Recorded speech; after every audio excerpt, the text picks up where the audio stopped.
दोस्तों, मंदिर मस्जिद और मंदिर पर खुदाई को लेकर बहुत सारी बातें थी और इसको लेकर बहुत बातें हुई, लेकिन आज की वीडियो में बताता हूं कि बौद्ध भिक्षु सुमित रतन का एक वीडियो देखा और महसूस हुआ कि आहिस्ता आहिस्ता नंबर सभी का आना है। मामला बदायूं से जुड़ा हुआ है।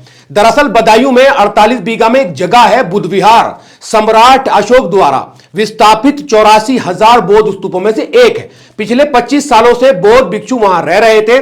यहां पैसों से लेकर विकास के बहुत काम हुए हैं। अचानक हिंदूवादी संगठन, अपने आप को सनातनी कहने वाले आरएसएस बजरंग दल के लोगों ने बौद्ध भिक्षुओं के साथ बहुत बड़ी अभद्रता की, उनके साथ अपमान किया, गाली गलौज किया और बदायूं के शासन प्रशासन ने भी उनका साथ दिया और बौद्ध भिक्षुओं को निकाल दिया। यह मैं नहीं कह रहा हूं, बल्कि बौद्ध भिक्षु सुमित रतन कह रहे हैं। सुनिए और देखिए बौद्ध भिक्षु सुमित रतन का यह वीडियो।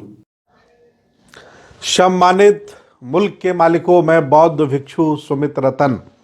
आप सभी लोग जानते हैं, पूरा भारत जानता है, पूरा उत्तर प्रदेश जानता है कि हम लोग पिछले 10 दिनों से बदायूं में जो 48 बीघे में बुद्ध विहार है, सम्राट अशोक द्वारा स्थापित 84,000 बौद्ध स्तूपों में से एक है। वहाँ फायान वेंगसान जैसे लोग आए। यादव राजा अहीर राजा महिपाल ने वहाँ बहुत बड़े कुंड का निर्माण कराया। पिछले 25 वर्षों से बौद्ध भिक्षु वहाँ रह रहे थे। सांसद धर्मेंद्र यादव जी के द्वारा लगभग 1 करोड़ रुपया खर्च किया गया। इसके बाद दूसरे सांसद के भी द्वारा वहाँ बहुत सारे विकास कार्य हुए। 25 सालों से बौद्ध भिक्षु रह रहे थे।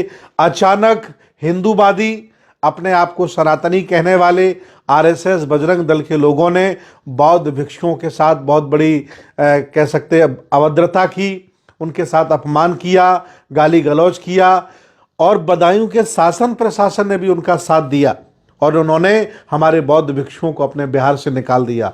हम लोगों को खबर मिली, हम लोग पहुंचे और 16 तारीख में हमने डीएम के घर के सामने सामूहिक, सभी बौद्धों अम्बेडकरवादियों का वो धरना था। सभी लोगों ने सामूहिक मेहनत करी और शासन प्रशासन को चेताया कि अगर आपने सही निर्णय नहीं लिया तो हम लोग 21 तारीख को पूरा बदायूं जाम कर देंगे। हमारी चंद्रशेखर रावत से भी बात हो गई थी, राकेश टिकैत से भी बात हो गई थी, स्वामी प्रसाद मौर्य जी से बात हो गई थी, सांसद धर्मेंद्र यादव से बात हो गई थी। मैंने कहा सब लोग आइए, आखिर ये लोग हमारी विरासत पर कैसे कब्जा कर सकते हैं और शासन प्रशासन आखिर ऐसा कैसे कर सकता है। शासन प्रशासन तो सबका होता है, लेकिन वहाँ के दरोगा ने बहुत अभद्रता की। मेरी मांगें मान ली गई हैं। बौद्ध भिक्षु ससम्मान बुद्ध विहार में पहुंच गए हैं, लेकिन अभी तक मेरी मांगें 2 बकाया हैं। एक तो ये कि संबंधित दरोगा को अभी तक सस्पेंड नहीं किया गया और वहाँ की जो खतौनी है, जो कागज हैं, उसमें सम्राट अशोक बौद्ध मठ अभी तक दर्ज नहीं हुआ है। इस पर भी हमारा आंदोलन, हमारी लड़ाई आगे चलती रहेगी। हमारे आह्वान पर, सब लोगों के आह्वान पर जो मालवीय भवन में पहुंचे थे, सभी युवा नेता, सामाजिक धार्मिक लोगों को मैं बहुत बहुत बधाई देता हूं, धन्यवाद देता हूं। आगे भी ऐसे ही एकता का परिचय दिखाते रहिए। किसी जुल्मी की हिम्मत नहीं है कि वो हमारी विरासत को छेड़ दे और किसी एससी ओबीसी माइनॉरिटी पर हमला कर दे। ये एकता का परिचय था। शासन प्रशासन डर गया, बीजेपी के नेता डर गए और एलआईओ से मैंने कहा कि पूरा बदायूं हम जाम कर देंगे। अभी तो आपने छोटा सा ट्रेलर देखा था, पूरी फिल्म बाकी है। मैं लगातार डीएम से, एसएसपी से और एलआईओ से संवाद करता रहा। आज मुझे बहुत खुशी है कि भारत के बौद्धों की, प्रदेश के बौद्धों की और ख़ास तौर से बदायूं के उन सभी लोगों की जो धरना प्रदर्शन करते रहे, डटे रहे, हिम्मत नहीं हारे, शासन प्रशासन से लड़ते रहे। मैं तो अतिथि था उस मंच का। हमने भी आह्वान किया, बड़ी ताकत हमने लगाई और लोगों को चेताया, लोगों को जगाया। आज हमें सफलता मिली है। सभी हमारे बौद्ध भिक्षु बुद्ध विहार पहुंच गए हैं, पूजा वंदना हो गई है। अभी ये बुद्ध विहार हमारा है और आगे भी हमारा बना रहेगा। लेकिन 2 मांगे अभी ड्यू हैं। संबंधित दरोगा को सस्पेंड किया जाए और खतौनी में बुद्ध विहार दर्ज किया जाए। सभी लोगों को बहुत बहुत बधाई, बहुत बहुत धन्यवाद। आपकी जय हो, मंगल हो।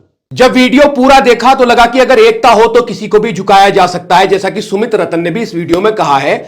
जैसा कि सुमित रतन वीडियो में कह रहे हैं, मुझे असदुद्दीन की वो बात याद आती है जब उन्होंने कहा था आज मुसलमानों की मस्जिदों दरगाहों को निशाना बनाया जा रहा है, कल सिखों के गुरुद्वारों को, ईसाइयों के गिरजाघरों को, बौद्धों के धर्म स्थलों को निशाना बनाया जाएगा। उन्होंने ये स्टेटमेंट दिया था और कहीं ना कहीं अगर इस तरह से मामला होगा तो असदुद्दीन ओवैसी की वो बात इस वीडियो को देखने के बाद याद आ रही है। वीडियो देखकर एक चीज और महसूस हो रही है, राहत इंदौरी साहब का, मरहूम राहत इंदौरी का वो शेर याद आ गया जो बहुत मकबूल और मशहूर शेर है, जो सच्चाई बयान करता है कि वो कहते हैं ना कि अगर खिलाफ है तो होने दो, जान थोड़ी है, ये सब धुआं है, कोई आसमान थोड़ी है, और लगेगी आग तो आएंगे घर कई जद में, यहां पर सिर्फ हमारा ही मकान थोड़ी है। इस शेर को बहुत लोग कोट करते हैं।